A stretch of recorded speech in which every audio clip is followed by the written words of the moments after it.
자, 사회복지행정론 3주의 세 번째 시간입니다. 자, 이번 시간은 이어서 사회복지행정의 조직이론으로 3번과 4번에 해당하는 개방체계 이론, 현대조직이론을 살펴볼 텐데요. 여기까지가 폐쇄 이론이라고 했습니다. 이 말의 의미는 조직을 잘 운영하는 게 사회복지행정의 기본적인 목적인 건데요. 조직 운영을 잘 하기 위해서 뭘 어떻게 해야 될까?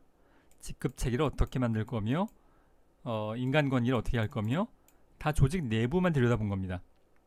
근데 조직 운영을 잘 하기 위해서 외부의 환경의 영향, 이것도 특히 사회복지기관의 경우엔 굉장히 많은 영향을 미치게 될 텐데요. 이런 건 바라보지 않았어요. 그냥 조직 내부만 바라봤습니다.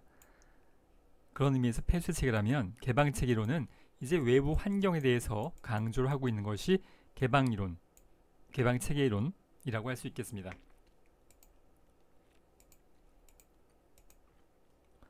자, 그래서 개방체계이론의 첫 번째는 상황이론인 건데요. 자, 내용을 보면 상황이론에서는 조직의 성과를 높이기 위한 최선의 유리한 방법은 없고 그때그때 다르다가 이 상황이론의 의미예요. 나중에 이제 그 리더십 이론에서도 상황 이론이 나오는데요. 상황에 따라 그때그때 다르다. 딱 하나의 정답은 없다. 맞는 말이기도 하죠. 우리가 인생에서 없는 게 세 가지가 있다고 하잖아요. 그 정답이 없고 공짜가 없고 비밀이 없다고 하는데요. 비밀은 난 있을 수 있다고 생각합니다. 근데 정답이 없고 공짜가 없는 건 동의합니다. 그 공짜가 없어요. 살다 보면 그냥 공짜는 없는 것 같습니다. 세상의 공짜는 부모만 공짜인 것 같아요. 부모가 자식을 도와주는 거, 양육을 포함해서 그거는 공짜라고 할 수 있겠는데요.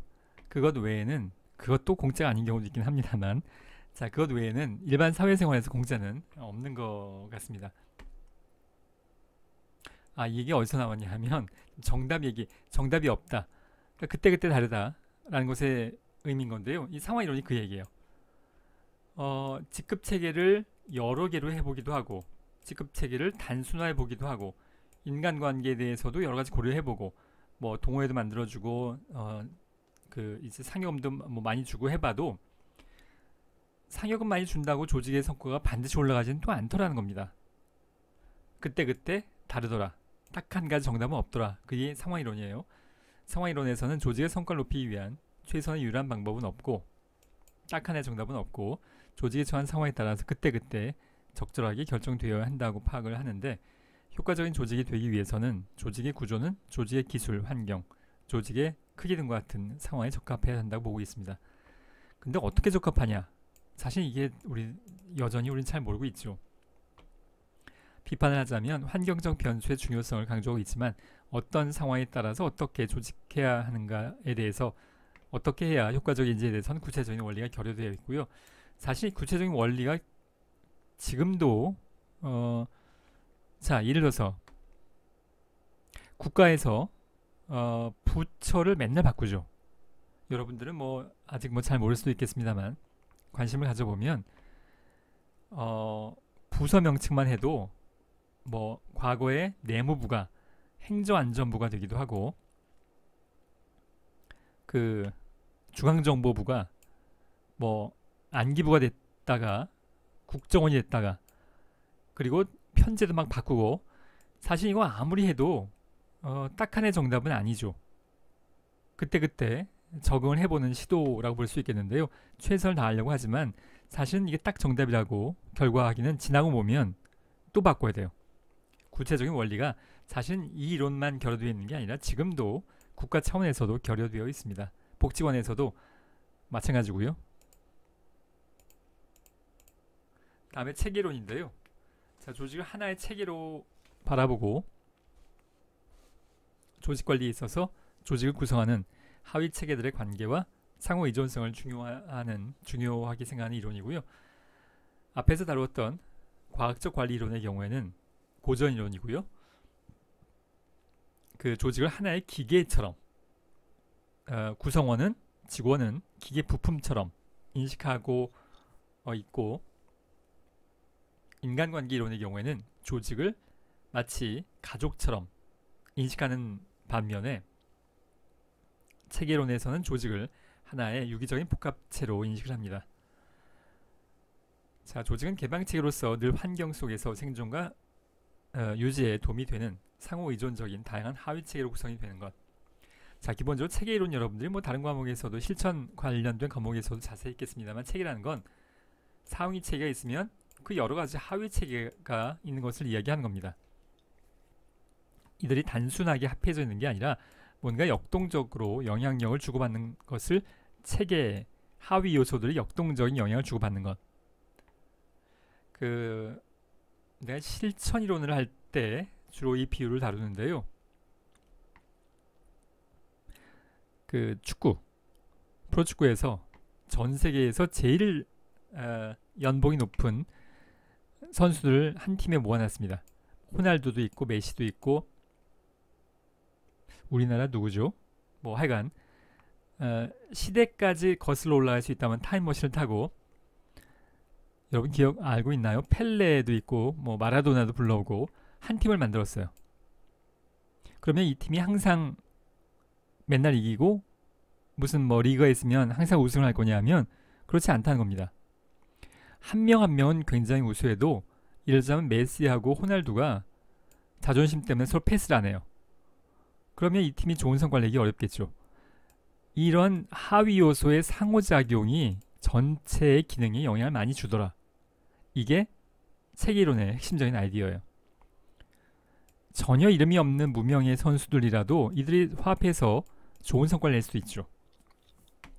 그러니까 하위 요소들이 뭔가, 하위 요소를 단순 합이 아니라, 그러니까 메시, 호날두 이렇게 모아놓은 단순 합이 아니라 이들이 사이가 좋으냐 나쁘냐에 따라서 결과에 영향을 미치듯이, 이들이 하위 요소들이 어떻게 서로 상호작용하느냐, 이것을 바라보는 것이 체계이론이에요.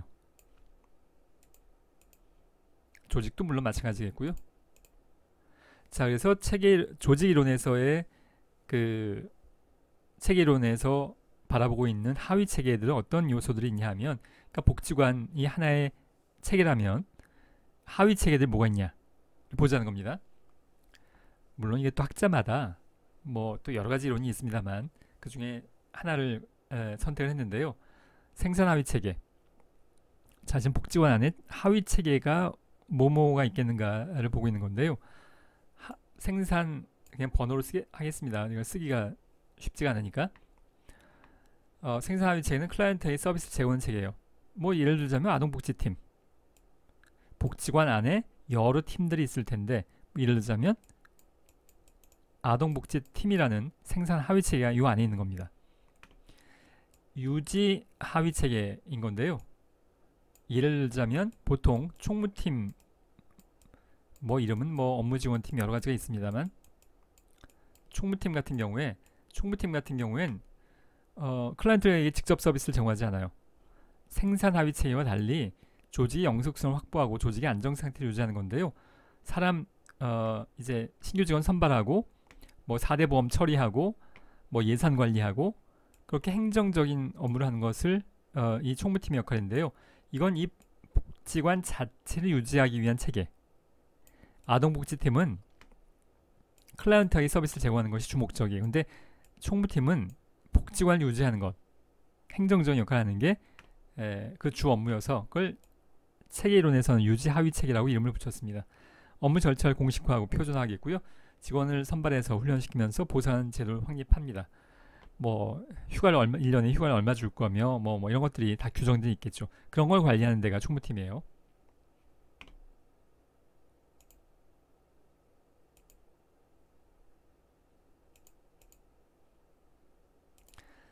자, 지금 생산 하위 체계의 아동복지팀을 예를 들었고요. 복지관이란 전체 체계 안에, 다음에 유지 하위 체계의 총무팀, 이런 하위 체계가 있을 수 있다는 거고요. 세 번째로는 경계 하위 체계인데요. 3번, 4번 좀 헷갈려요. 조직의 외부 환경에 영향을 미치는 과업을 수행하는 체계인 건데요.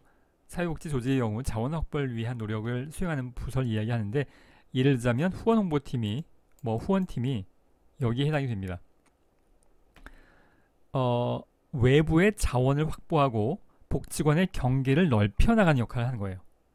경계라는, 복지관이 어떤 경계가 있을 텐데 외부와 그 경계를 늘려나가기도 하고 경계가 좁혀지기도 하고 그런 것과 관련된 업무인데, 예를 들자면 자원 확보, 후원금을 100억을 확보했습니다. 이번 올해는 작년엔 하나도 없었는데, 그러면 조직의 영역이 확대가 되겠죠. 외부 방향으로 확대가 될 텐데, 그런 것과 관련된 역할을 하는 것이 경계 하위 체계예요. 이 경계가 항상 고정적이지 않고 늘어날 수 있고 좁혀질 수도 있겠는데, 그런 것과 관련된, 예를 들자면 그 인력의 문제일 수도 있고요. 복지관의 직원을 10명에다가 100명으로 늘렸어요. 지금 복지관의 영역이 경계가 넓어진 셈이죠. 이제 그런 걸 이야기합니다. 네 번째가 적응 하위 체계인데요. 예를 들자면 기획팀이, 사실 복지관이, 웬만한 복지관은 기획팀이 없는 경우가 더 많은데요. 말하자면 앞으로 우리 조직이 어떻게 나갈 거냐, 10년 뒤에, 20년 뒤에. 총무팀은 그런 걸 다루진 않아요. 지금 현재 직원들 월급 주고 휴가를 잘 갔다 왔는지, 인사관리하고 결제서로 잘 결제 거쳤는지, 현지 업무에 주로 우리가 행정이라고 이야기할 때 그 행정적인 업무가 다뤄지는데요. 이건 지금 당장의 오늘의 업무가 아니라 조직이 앞으로 어떤 방향으로 나갈 거냐에 대한 장기적인 계획을 세우는 것이 기획팀의 업무인데요. 그 기획팀이 이 적응 하위 체계입니다. 환경의 요구에 순응해서 조직 내부를 변화시키는 체계라고 할 수 있겠고요. 최적의 대안을 찾기 위해서 계획, 연구, 평가를 하는 건데, 예를 들어서 노인 인구가 점점 많아지고 있는데 지역사회에서, 그렇다면 우리 복지관이 앞으로 어떻게 나갈 거냐, 어떤 방향으로 갔으면 좋겠는가, 그걸 총무팀에서 다루진 않아요. 주로 기획팀에서 다룬다고 볼 수 있겠습니다. 물론 복지관 규모가 작으면 이거 한꺼번에 다 합니다. 직원이 두세 명인데 나눠서 할 것도 없겠죠. 근데 최소한 규모가 한 20-30명 이상의 규모가 커지면 기획 업무를 담당하는 그 부서가 따로 있을 수 있습니다. 자, 다섯 번째는 관리 하위 체계인데요. 이 앞에서 말한 네 가지의 체계를 통합하고 조정하는 건데, 이 네 가지가 딱딱 사회과학이 항상 그렇듯이 완전히 분리되지는 않아요. 중복된 영역이 있을 텐데, 그렇다면 누군가 조정을 해야 되겠죠. 그 조정한 역할이 관리 하위 체계입니다. 이 네 가지를 관리해 나가는 역할을 관리 하위 체계, 주로 복지관 관장님의 역할이 여기에 해당한다고 볼 수 있겠습니다. 자, 조금 이론적이고 금방 이해되지 않을 수 있는 내용인데요. 자, 여러 번 한번 좀 보기 바랍니다. 자, 다음에 정치경제이론입니다. 개방체 이론 계속되고 있고요. 정치경제이론을 다른 말로 자원의존이라고 하기도 하는데요. 의자입니다. 자원의존. 복지관은 스스로 돈을 벌지 않아요. 정부 보조금이나 후원금이나 법인 전입금이나 이런 재정적인 자원을 통해서야만 생존이 가능합니다. 그걸 정치경제이론 자원의존이라고 해요. 조직의 생존과 유지, 서비스 생산의 필수 불가결한 두 가지 기본적인 자원을 합법성, 권력과 같은 정치적 자원과 재원, 인적 물적 자원과 같은 경제적 자원, 그러니까 정치적 자원, 경제적 자원, 이 자원이 근데 외부 환경에 의존적이다라는 것을 의미해요. 자원을 소유하고 있는 다양한 이해관계 집단이 조직의 영향력을 발휘할 텐데, 정부 관계자, 후원자, 자원봉사자, 운영위원, 뭔가 외부에서 복지관의 운영과 관련돼서 좌지우지할 요소들이 굉장히 많다는 겁니다. 조직 환경에서 재원을 둘러싼 권력관계를 부각시키겠고요. 외부 환경에 의존하는 사회복지 조직의 현실을 잘 설명하고 있습니다. 우리는 외부에 이런 자원 없이는 복지관이 문 닫아야 됩니다. 복지관은 스스로 돈을 벌고 스스로 인력을 막 만들어내지는 않아요. 일반 영리기업처럼. 그런 면에서 외부의 자원을 강조하는 이론입니다. 조직 내 외부 환경의 역학관계가 서비스 전달 체계에 영향을 미친다고 할 수 있겠습니다. 자, 네 번째로 제도 이론인데요. 자, 이거는 복지관이 어떻게 하면 운영을 잘할 거냐 인데, 외부의 환경 중에 특히 제도에 초점을 둔 이론입니다. 예를 들자면 사회복지사업법이 바뀌면 복지관의 업무가 다 바뀌어요. 장애복지법, 노인복지법, 관련 법 뭐 굉장히 많죠. 그 법이 바뀔 때마다 또는 새롭게 만들어질 때마다 업무에 관련된 여러 가지 그 기준들, 방향이 바뀌어 나갑니다. 제도에 의해서 복지관 운영이 달라져야 한다라는 것의 의미인 건데요. 제도적 환경, 정책, 법, 행정 등의 내에서 존재하는 다양한 규범들이나 규정들에 의해서 조직의 역할이 이루어진다고 보고 있고요. 사회적으로 통용되는 규범과 가치, 시스템 등에 반드시 순응해야 함을 강조합니다.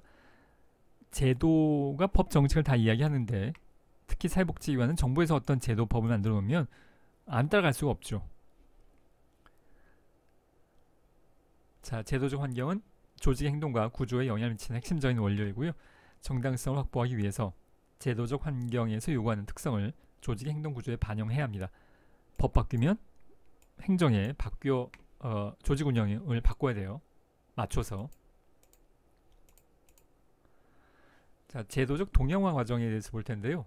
동형화라는 단어가 뭐 좀 어려운 단어입니다만 한자어는 어렵지 않아요. 같은 형태로 만든다는 뜻입니다. 동일한 형태로 만든다라는 건데요. 복지관이 이렇게 있으면 A가 있고 B가 있고 C가 있는데 이게 같은 형태로 된다. 점점 더 비슷비슷해지더라는 겁니다. 그러니까 이래서 A 복지관, B 복지관, C 복지관이 굉장히 다르게 서로 운영을 했었어요. 근데 사회복지사업법이 뭔가 바뀌었습니다. 그러면 이 사회복지사업법에 다 따라가느라고 결과적으로 비슷비슷해지더라는 겁니다. 그게 동형화, 복지관들이 행정적으로 비슷비슷해지더라라는 것을 이야기하는 건데요. 그게 이제 세 가지가 있는데, 규정에 의해서 강제로 순응하는 겁니다. 법률, 명령, 조례. 사회보장법에 근거해서 클라이언트를 서비스 대상자로 선정할 때 뭐 이런 사람은 뭐 예를 들어서 뭐 중위소득의 30% 선정을 하고 자활 센터라면 뭐 그 이상은 클라이언트로 선정할 수 없다라거나, 법에서 그렇게 정해놨는데 그걸 무시할 수가 없는 거죠. 근데 그게 여기도 적용되고 여기도 적용되고 여기도 적용되니까 결과적으로 비슷비슷해지더라는 겁니다. 복지관이 운영하는 방식이. 근데 그것뿐만이 아니라 타 기관의 장점과 강점을 벤치마킹하는 것. A 복지관에서 뭔가 잘 운영이 돼요. 그러면 B 복지관에서 그걸 모방해서 따라할 수 있죠. 우리가 그걸 벤치마킹이라고 하죠. 복지관에서는 뭔가 우수한 프로그램을 특허권을 요청하거나 그러진 않아요. 이게 노인복지관인데 A 노인복지관에서 굉장히 우수한 프로그램을 해서 클라이언트가 좋은 서비스를 받고 있습니다. 그러면 다른 복지관에서도 이걸 모방해 가서 이 확산되면 더 좋은 거죠. A 복지관이 우리 복지관만 요구할래. 그렇지 않아요. 이걸 모방해 가면 우리나라 전국의 노인들을 위해서 활용이 되는 거니까 더 바람직한 거죠. 우리는 그런 의미에서 타 기관을 모방해 가는 것, 이건 바람직한 겁니다. 뭐 특허권 이런 건 없어요. 자, 세 번째로 전문직의 규범이나 가치체계를 수용하는 건데요. 정부에서 사회복지사법을 바꾸는 것뿐만이 아니라 사회복지사 협회 같은 전문단체에서도 뭔가 조항을 바꾸기도 하고, 전문가 단체에서 중요하게 생각하는 어떤 방향이 바뀌어 나갈 수 있습니다. 예를 들자면 지금 10년 전과 20년 전에 비해서 클라이언트 비밀 보장에 대한 강조는 훨씬 더 과거보다 강조되고 있어요. 이게 지금 전문가 단체 전체 흐름인 거죠. 그 흐름을 A 복지관도 영향을 받고 B 복지관도 받고 C 복지관도 받다 보니 결과적으로 비슷비슷해지더라 라는 것이 이제 동형화 과정입니다. 자, 다섯 번째 조직군 생태 이론인데요. 자, 키워드는 전체 조직군에 대한 내용입니다. 그러니까 지역아동센터면 우리나라에 한 4,000개 있는데요. 그 4,000개 전체가 아동복지에서 어떤 비중을 차지하고 있는가, 이런 관점으로 바라보는 겁니다. 한 개 기관을 바라보는 게 아니라 이 4,000개라는 지역아동센터라는 조직군이 군집에 해당하는 한자어죠. 지역아동 장애복지관이면 전국 장애복지관 전체, 이런 것들이 사회복지 전체, 사회 전체에서 어떤 위치를 차지하고 있는가, 생태적으로 적응을 잘하고 있는가, 한 개 개별 기관이 아닌 그 기관이 속한 범주 전체적으로의 관점인데요. 환경의 조직 선택이라는 환경 결정론의 시각으로 환경적 요인들이 적합한 조직 특성을 선택한다고 보는 이론이고요. 다윈의 진화론에서 적자 생존이라는 개념에 영향을 받았고, 변화하는 환경이 선택한 조직은 살아남고 그렇지 못한 조직은 도태된다는 건데, 분석 단위가 개별 조직이 아니라 전체 조직이어서 지역아동센터가 지금 4,000개 있는데, 아동복지 차원에서 사실 지금 그 사회서비스원이라던가 뭐 이걸 자세히 설명할 수는 없겠는데, 사회서비스원이라던가 키움센터처럼 뭔가 지금 다른 방향의 아동 돌봄 서비스가 시도가 되고 있는데, 결과적으로 지역아동센터 한 10년 후에 이건 그렇지 않겠지만 다 없어질 수도 있어요. 적자 생존처럼 아동복지란 환경에, 변화한 환경에 잘 적응한 형태의 복지기관들은 살아남고, 정하지 못하면 4,000개가 다 망할 수 있다. 뭐 그런 얘기를 하고 있는 겁니다. 뭐 물론 그렇지 않을 겁니다만 개념은 그렇다는 거예요. 조직의 생존에 대한 장기 변동의 추이를 조사할 수 있습니다. 자, 이제 네 번째로 현대 조직 이론인데요. 목표 관리. 이것도 50년대니까 한참 전이어서 지금 보면 너무 당연한 얘기이기도 한데, 조직 운영을 할 때, 복지관 운영을 할 때 오브젝티브에 의해서 운영하라는 겁니다. 목표예요. 예를 들면 장애인 직업재활기관이면 이번에 올해 장애인 복지 장애인 취업을 1,000명을 달성하겠다. 이 목표를 정해놓고 조직을 운영하는 겁니다. 여기에 맞춰서, 사실 당연한 얘기인데 과거에는 그렇게 안 했던 상황이어서 이걸 강조하라는 얘기입니다. 그냥 매일매일 하던 대로 하지 말고, 관장님 의견대로 하지 말고 1,000명 목표 이렇게 세웠으면 이 1,000명을 취업시키기 위해서 어떻게 운영할 거냐에 초점을 두고 운영을 하라는 겁니다. 구성원의 참여를 강조하면서 명확한 목표 설정, 1,000명 이렇게 책임 부여에 초점을 두고 생산성을 높이고자 하는 조직관리 접근이고요. 조직 구성원 개인별로 목표를 취합한 후에 이를 바탕으로 부서와 조직의 공통된 목적을 탐색합니다.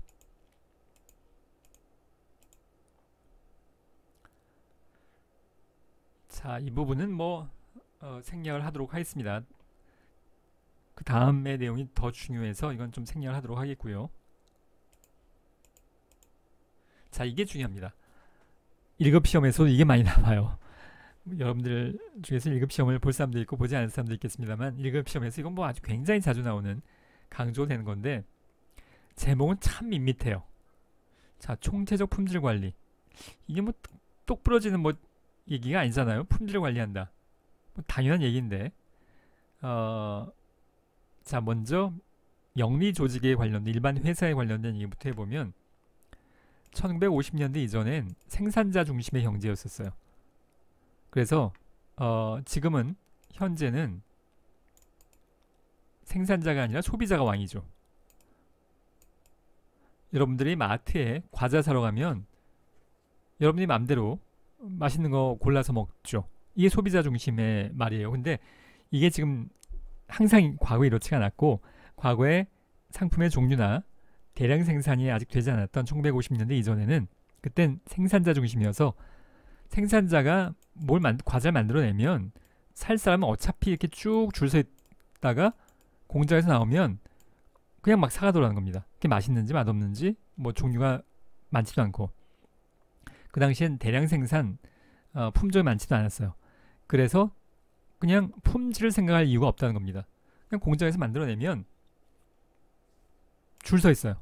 그러다가 과자가 이렇게 딱 나오면 줄 서 있다가 사가요. 이게 맛있던 맛없던 종류가 많던 적던 그냥 막 사갑니다. 생산이 얼마 안 되니까. 근데 현재는 지금 그렇지가 않죠. 소비자 중심이죠. 자, 그러면서 품질이 중요하게 됐다는 겁니다. 이땐 품질이 중요하지 않았다는 거예요. 과거에. 지금은 너무나 당연합니다. 근데 복지관도 현재 이런 모습의 경향이 존재한다는 거예요. 우리에게는. 자, 사회복지관이 이렇게 있습니다. 일반적인 상황, 클라이언트가 줄 서 있죠. 자신에게 서비스를 달라고. 그러니까 복지관이 뭘 만들어내든 간에 만들어내면 어차피 대기자는 줄 서 있어요. 그러면 이 상황이에요. 그러면 복지관에서 서비스를 만들어낼 때 프로그램을 만들어낼 때 이걸 잘 만들어야겠다 라는 품질을 고려할 필요가 없을 수도 있다는 겁니다. 이때처럼 지금은 소비자 중심이어서 소비자한테 선택받기 위해서 품질을 높여야 되는 경쟁을 해요. 근데 이때 안 그랬고요. 지금 복지관은 이런 모습이 있다는 겁니다. 어차피 클라이언트는 줄 서 있어요. 좋던 나쁘던 도와달라고 줄 서 있습니다. 그러니 사회복지사들이 품질을 고려하지 않는다는 겁니다. 자, 그래서 클라이언트 중심, 소비자 중심으로 소비자가 복지관을 선택할 수 있도록 하자는 것에 경향이 이제 앞으로 그 학기 중에 나오게 될 텐데요. 이렇게 되면 클라이언트로부터 선택되지 못한 복지관은 망하는 겁니다. 지금도 여기에 중심점이 있어요. 복지관이 예를 들자면 노인요양원이나 바우처 기관들은 이 방식이에요. 근데 전통적인 복지관들은 아직도 여전히 이렇죠. 자, 그렇다 보니까 이게 아직도 주류에 해당하는 상황이다 보니까 품질을 높이기 위한 노력을 하자라는 것의 아이디어예요. 자, 내용을 보면 지속적인 혁신으로 서비스의 품질과 여기서 고객은 클라이언트를 얘기하는 겁니다.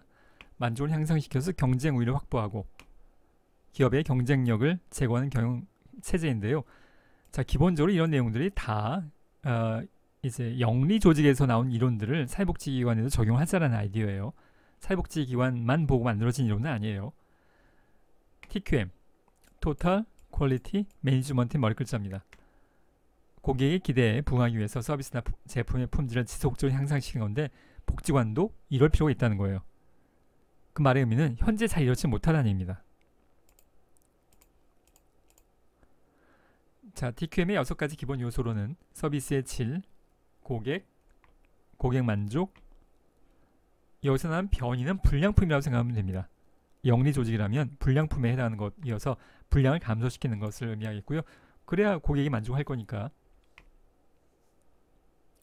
변화는 지속적으로 변이와 변화는 구분해야 돼요. 변이는 불량품이고요. 변화는 과자 중에 새우깡은 수십 년 동안 롱런하고 있지만 새로운 과자들을 만들어내야 되잖아요. 그 변화입니다. 그건 직원들의 협력에 의해서 수행되어져 하겠고요. 최고 관리층의 관심, 기관장이 이 총체적 품질 관리를 우선적으로 수행해야 된다는 것의 말의 의미입니다. 자, 이건 사실 간단한 거고요. 자, 주요 원리로는 서비스의 질은 궁극적으로 고객이 결정합니다. 사회복지기관이라면 사회복지사가 아니고 고객이, 클라이언트가. 서비스의 질은 제공 과정에서만 고려되는 것이 아니라 서비스의 계획 단계에서부터 모든 과정에 걸쳐 고려되어져야 하겠고요. 자, 기본적으로 기업에서 만들어진 이론이에요. 기업에서 공장에서 물건을 만들고 사갔어요. 그 다음에도 AS라던가 사후관리가 굉장히 많이 필요하잖아요. 그런 걸 이야기하는 겁니다. 사회복지관도 마찬가지라는 겁니다. 종결된 클라이언트에 대해서도 사후관리가 필요하다는 것의 의미고요. 투입과 과정에 대한 지속적인 개선 노력이 질적 우월성을 가져다 주겠고요. 질적 개선은 직원 모두의 적극적인 참여와 협력이 요구되는 건 당연하겠고요. 조직 외부의 인사나 재정 지원기관의 요구에 의해서 시작되는 것이 아니라 조직 리더의 강력한 의지로 시작될 필요가 있겠습니다.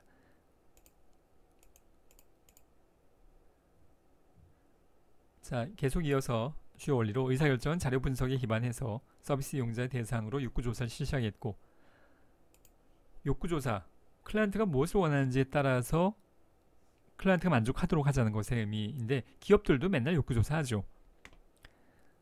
그래서 시제품 샘플도 주면서 테스트하고 이러잖아요. 7번 조직의 문제점을 발견하고 시정함에 있어서 지속적인 학습 과정을 강조하겠고요. 서비스의 변이, 이건 불량품 같은 걸 생각하면 됩니다. 가능성을 사전에 방지하는 것이 고품질의 서비스 산출에 중요하다고 보고 있습니다.